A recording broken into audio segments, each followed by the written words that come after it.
हाय, तुमच्यासोबत कधी असं झालंय की तुम्ही कुणाकडून अपेक्षा ठेवल्यात आणि त्या अपेक्षा पूर्ण नाही झाल्यात? झालं असेल. बऱ्याच वेळेस असं होतं की आपण एखाद्या व्यक्तीकडून अपेक्षा ठेवतो, परंतु त्या अपेक्षा पूर्ण होत नाही. तर अशा वेळी आपण एक गोष्ट लक्षात ठेवली पाहिजे. बऱ्याच वेळेस आपण रात्री झोपताना अलार्म लावतो आणि सकाळी जेव्हा आपण अलार्म वाजतो तेव्हा आपण उठतो, पण आपण काय करतो, 5-10 मिनिटांनी पुन्हा तो अलार्म बंद करतो आणि पुन्हा झोपतो. म्हणजे उदाहरण तुम्हाला काय कळेल, तर एक गोष्ट आपण लक्षात ठेवली पाहिजे.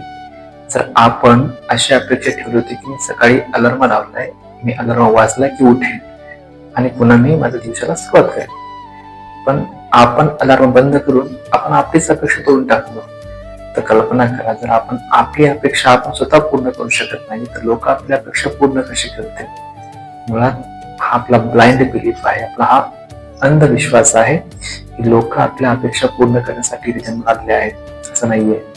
इथे प्रत्येकाने आपण स्वतःकडून आपण अपेक्षा ठेवायला पाहिजे आणि स्वतःच त्याच अपेक्षा पूर्ण करण्याचा प्रयत्न केला पाहिजे. लोक तुमच्या अपेक्षा पूर्ण करण्यासाठी इथे जन्माला आलेले नाहीत. आपला जन्म ही आपली जबाबदारी आहे. आपल्या अपेक्षा आपल्याला पूर्ण करायची, आपली स्वप्न आपल्याला पूर्ण करायची. लोकांच्या भरोश्यावर जर आपण राहिलो तर आपलं जगणं अवघड होऊन जाईल. त्यामुळे लोकांकडून अपेक्षा ठेवण्यापेक्षा आपण आपल्याकडून अपेक्षा केल्या पाहिजेत आणि त्या अपेक्षा आपणच पूर्ण केल्या पाहिजेत. तर आपलं जीवन सुखद आणि समृद्ध होईल. धन्यवाद.